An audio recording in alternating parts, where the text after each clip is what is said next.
a mí me gusta leer los libros como si libros que tienen teorías o personas que los producen, que tienen visiones encontradas de la vida, se leen el uno al otro. Alguien dijo en estos días en las redes sociales que si los libros lo leían a uno, claro que lo leen, los libros te están leyendo. Inés Quintero, en Ediciones Ecaré, hace este libro, Imágenes de Santiago de León de Caracas.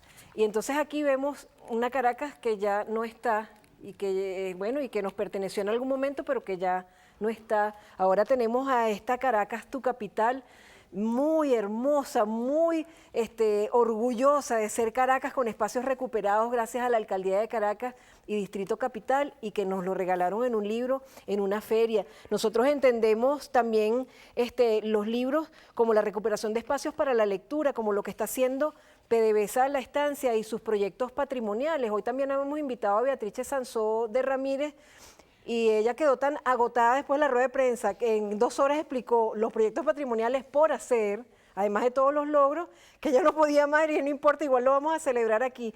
Cada espacio urbano recuperado es un espacio de lectura. PDVSA La Estancia debería ser un punto turístico.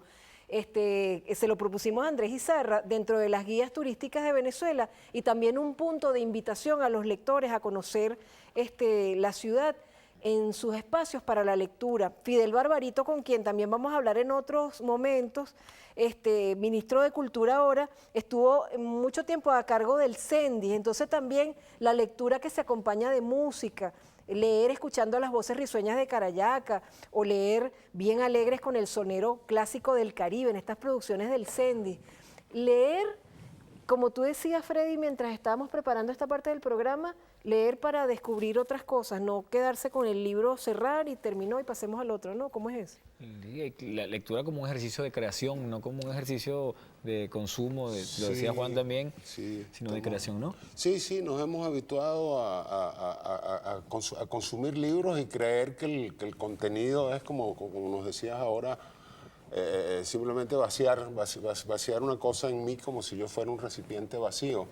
En ese sentido, Simón Rodríguez hace un aporte pedagógico, filosófico, muy importante, que es descubrir que leer es, y es, en sus propias palabras, leer es resucitar ideas que están sepultadas o confiadas al papel, ¿no? Tiene que haber un movimiento generador, un movimiento creador en el lector. Es decir, la lectura debe ser una creación, ¿no? Eso lo saben los buenos escritores, que el libro se termina de escribir con el lector, ¿no? Y lo que hace un buen lector es el lector que es capaz de sentir dice Simón Rodríguez, sentir con sus propios sentimientos los sentimientos que le son ajenos porque son de otros, pero de alguna manera revivirlos a través de los propios sentimientos y las propias ideas. Les cuento algo. En un momento hablábamos en Venezuela y eso se malentendió, de la lectura colectiva. Y eso fue incluso hasta objeto de burla. Y resulta que la lectura, ya cuando una persona pone algo en un libro y tú lo estás leyendo, ya son 2, ya no es uno solo, ¿verdad?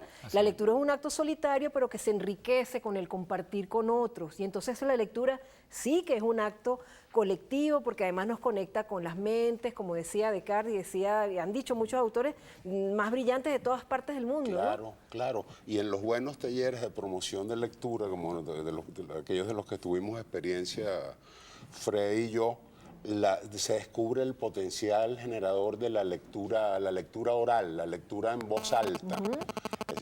Es decir, que Simón Rodríguez la consideraba fundamental, era una pieza clave en la educación. Incluso decía, normalmente los maestros creen que leer es la primera etapa en el aprendizaje del conocimiento. No, se lee cuando ya se ha aprendido a entender. Claro. Cuando ya se sabe escribir. ¿Qué pasaba? Bueno, yo no sé, ya quizás Freddy no, pero a lo mejor nosotros sí, Juan Antonio, que nosotros nos enseñaron a leer muy temprano y éramos analfabetas funcionales, ¿no? Sí. Ahora no sé si cuando te enseñaron a leer a ti, ya esperabas que fueras un poquito mayor para que empezaras a leer y entender. No sé si te tocó. A mí no me enseñaron a leer ni siquiera. ¿No? Nuestra escuela ya cuando yo estudié bachillerato, nuestra escuela había de alguna manera tirado la toalla con la promoción de la lectura de los clásicos, y ya lo que se leía, bueno, eran casi los manuales o aquellos libros que te dan un resumen de las obras clásicas, lo cual yo agradezco porque la verdad tendría que ser muy tortuoso estar entre la hora de clase, que era el aburrimiento, y la hora del recreo, que era la compensación por el aburrimiento, y tratando de que en esas horas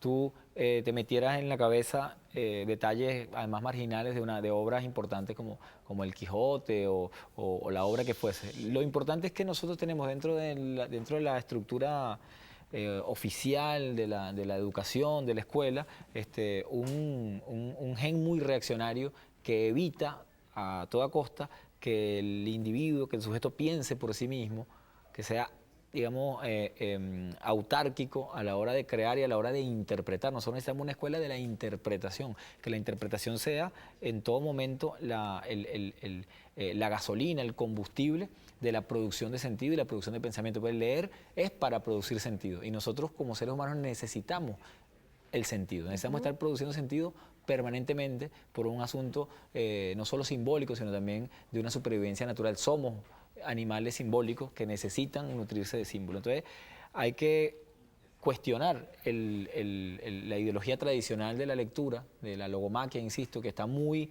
metida en todo este tema de la industrialización, sí, del periodismo, de la opinión pública. No, y de la lectura, vamos a leer rápido, que sea rápido, que este libro es muy bueno porque claro, es muy corto. Y vamos a construir una lectura o una literatura de masas que de alguna manera toquen lo que es el interés de una cierta modernidad. Y ahí entra también una responsabilidad de los escritores que de alguna manera, a la hora de abordar el papel en blanco, a la hora de construir, de crear una obra literaria, tiene que también pensar en un lector ideal, cuando menos, en el sentido de la factura musical que va a tener su obra, en la factura conceptual que va a tener su obra, y que la angustia de esa creación trascienda como una verdad universal y logre ir al encuentro del otro y evitar la alfaguarización de la literatura, que es un mal que viene desde los años finales de los 80 hasta ahorita, donde todos escriben igual, escriben de lo mismo. Parece que escribieran por encargo, Exactamente. ¿no? Bueno, y a veces escriben por encargo. Ya vamos a hablar de esos y otros temas en la tercera parte del programa. Por ejemplo, este libro que hace Monte Ávila y que es una selección absolutamente personal de un escritor venezolano, bueno, nos da cuenta de lo que Víctor Bravo considera que es la historia de la literatura venezolana, pero están todos aquí. Nosotros los lectores tenemos que indagar y los que no estén buscarlos, porque esto es una selección personal y entonces tiene un libro unas características personales. No es exhaustivo, pero es interesante este diccionario general de la literatura venezolana.